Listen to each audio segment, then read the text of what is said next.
442nd Fighter Wing, you're about to go do the most important mission there is in the Air Force. Because right now, there's a soldier, a sailor, an airman, a Marine that is going to need your help. This wing can provide that help better than any other A-10 unit in the world. First and foremost, be focused on the mission because you need to hit the ground running when you get there.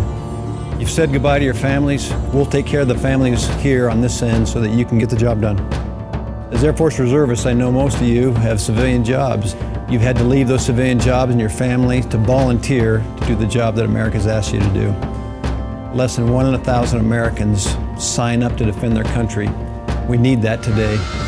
When people want to take away our freedoms, our liberty, our respect for the rule of law, it takes people like you who step up, put on the uniform, and do America's business. Stay focused and get the job done.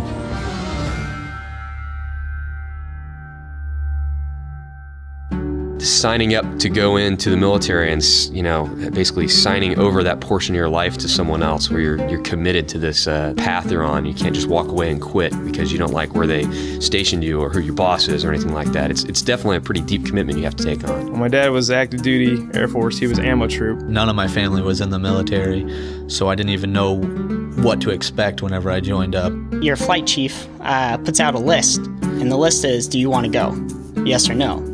Everybody put their name on that list and was ready to go.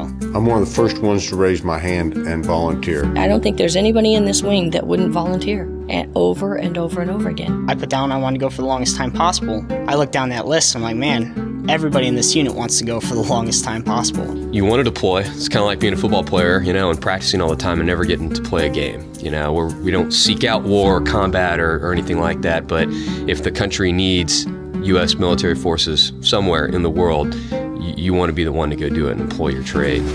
Set this back down.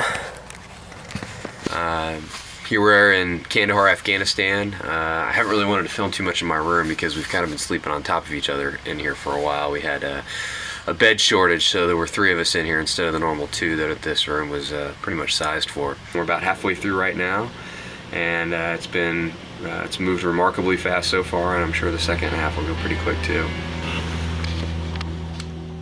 The 442nd Fighter Wing is a unit of civilian airmen entrusted to protect America's troops in combat. Alongside of them is one of the most unique airships ever designed. Its sole purpose, protect those who so selflessly protect us. It's not sleek, it's not fast, but one thing about it, it does its job. I've flown a bunch of different aircraft in the military, but the A-10 has been by far the most fun. It's a 30mm gun with an aircraft built around it. It shoots big 30mm shells. It's like shooting laser beams. It's fantastically accurate. It's a lot of fun to fire. I hate to be on the receiving end of that, that's for sure. It has 11 stations. You can drop bombs. It is slow, meticulous. Carry a lot of stuff. It'll stay over the area a long time. It takes a beating, keeps on working.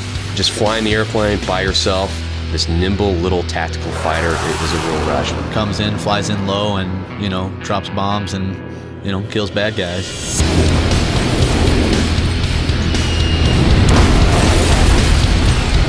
You know, it's pretty intense. You're the only person in the cockpit, so you're the one who has to safely get that aircraft airborne, do what you do with it, and then bring it back.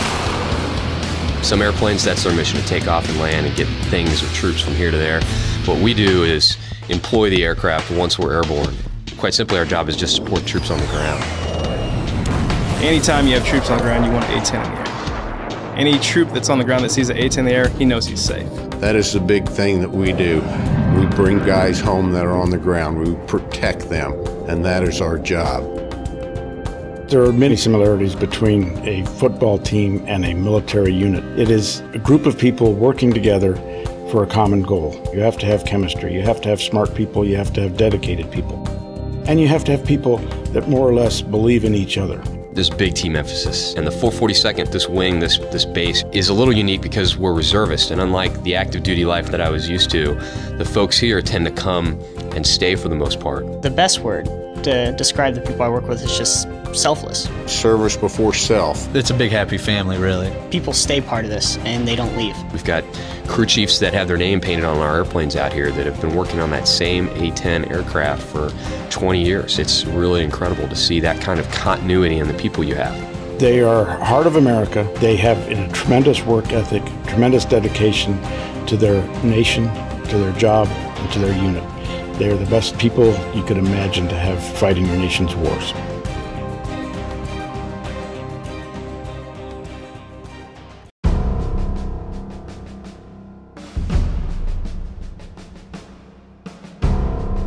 The 442nd Fighter Wing, rooted in the outskirts of Kansas City, has defended American soil since World War II with a mission to train and deploy combat-ready airmen. Nearly 2 decades ago, the unit was asked to relocate in a historic move that not only sparked hometown pride, but also an idea that would transcend expectation. When we moved over to Whiteman Air Force Base, we were also going into a base that was the home of the B-2, an incredible weapon system. But we wanted to maintain a bit of our own identity. Each of the B-2s was named after one of the states. So they had the spirit of Missouri, the spirit of Texas, the spirit of Washington. And so we were looking for some way to keep our aircraft identified with the Midwest, with the Kansas City area. In '95, I developed the emblem that we have, took it to Colonel Lynch, asked his permission if we could get this authorized to put on our A-10s. I asked him, I says, you know, are you a Chiefs fan? And he looked at me and he turned around and he says, what do you think? And he had his flight helmet looked just like a Kansas City Chiefs helmet. And he says, we're going to do it. It's pretty awesome. I can't lie. You see the arrowhead on ours, you know that's a good A-10. That's the A-10 that's doing work. That's my football team. And it's my football team with my plane on it. Seeing the stickers on vehicles as you're driving, you know, you see a sticker and you're like, hey, that's our unit. I have seen that arrowhead as far away as Florida, out in Colorado, and it's this particular one that I made and gave to all the members of the 442nd. We definitely identify quite a bit with the Chiefs. All the pilots now even carry around an arrowhead-shaped coin that we have to have on us. It's a symbol of home, really. It's a symbol of Kansas City and what we're doing over there. Wherever we go, everybody knows where we are, where we're from that arrowhead.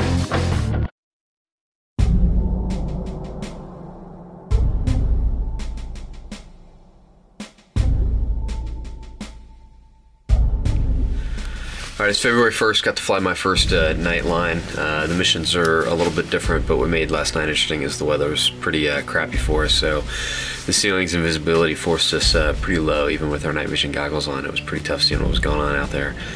But we did what we needed to do. The guys on the ground did what they needed to do, and it was a good sortie, so successful on that. Every military deployment that you go on is different, but that's part of being a capable military, is having that flexibility, and particularly air power. You know, that's flexibility is one of the reasons why we have an Air Force. All you need is a runway to take off from and a place to park the airplane and some place to sleep and go eat. If you've got those things, you know, you can go out and do the mission. You make sure that those planes are flying, you make sure that everything's, you know, working. When you're done, you call it a day. You go back and wake up the next morning and do it all over again. This is what it's all about. This is why I joined. I didn't join to go to school. I joined to go to Afghanistan. I joined for my family and friends. I want to know that some guy is probably going back home to his wife and kids and mom and dad because that A-10 came out of nowhere, swooped down and saved him. And I'm lucky I get the chance to say goodbye and go and do what I'm going to do. But the hardest part is definitely leaving your family. That is by far the most difficult part about deploying. It's not any kind of hardship that we'll endure, or, you know, having to travel halfway across the world, or, you know, living in, you know, somewhat austere conditions. You know, that's actually the easy part, but it's just knowing that your wife and family are doing okay. I am a bit beat right now. A lot of people have to stay over here a lot longer than we do, but we're already ready to get home. So we're missing the folks back home, and can't wait to get back there. So more later.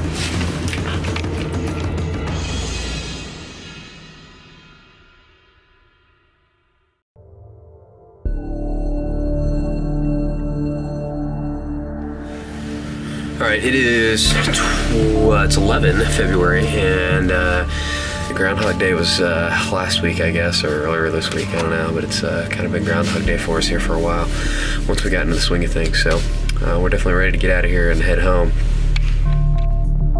Home. Its location, unique. Its meaning, universal.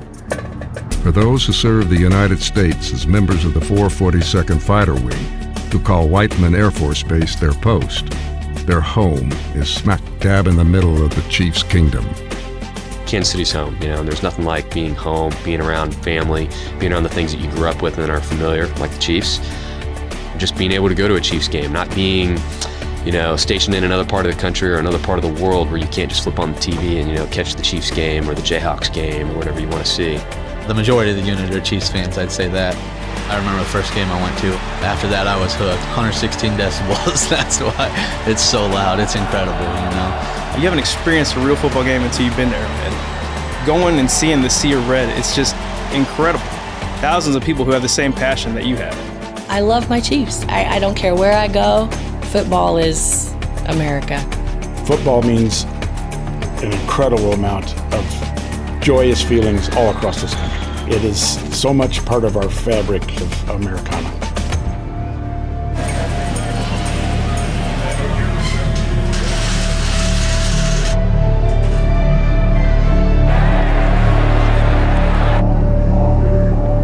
Chappie B-Light 2 plus 45 on time.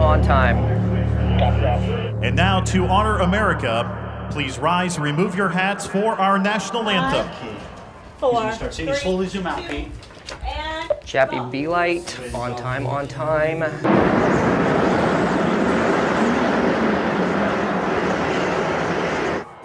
the land of the free and the home. Shacked it, on time. Awesome job. If you're not ready to play again, when you see those jets, those bombers come in, it does something to you. If you're not ready to play, after that, you will be ready. I've never been anywhere that the people get as excited as they do in Arrowhead. Anytime there's a flyover, I think it's a special moment. It, of course, makes me think a lot of Derek Thomas. Flyovers, I think, were probably one of the most significant things for him on game day because he lost his father, who was a pilot. Every time I see a flyover, I think of Derek. Well, I'm thinking about my daughter, thinking about my country. There's a little tear in the eye sometimes when it flies over, especially when it's my jet. Everybody looks up and just starts cheering every time. Just knowing that I've worked on every single plane that is flying over my head is just, I put those planes in the air. You know, as a military spouse, I know what he does, and I get to see him take off and land every once in a while, but I don't really get to see him in action very often. Here they come! There they come! To see them come up and approach the stadium. There's your dad! It's pretty cool.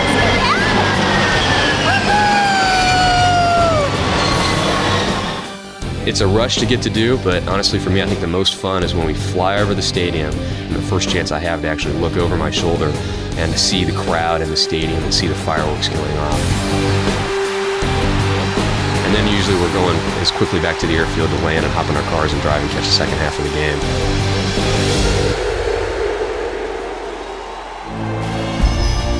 The members of the 442nd Fighter Wing are clearly loyal fans of the Chiefs' kingdom.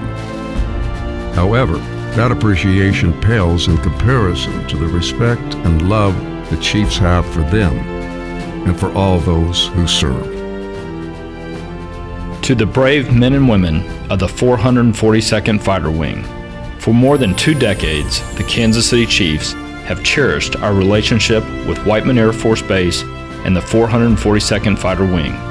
From the annual flyovers at Arrowhead to the opportunity for our players, coaches, and staff to visit the base and spend time with all of the true heroes who call Whiteman home, we are honored to be your team. As the 442nd defends our great country, it gives me tremendous pride to know that you're displaying our colors and logo around the world. Wherever your service takes you, know that the thoughts and prayers of the Kansas City Chiefs and the entire Chiefs Kingdom are with you, and we look forward to seeing you at Arrowhead very soon. Best regards, Clark Hunt.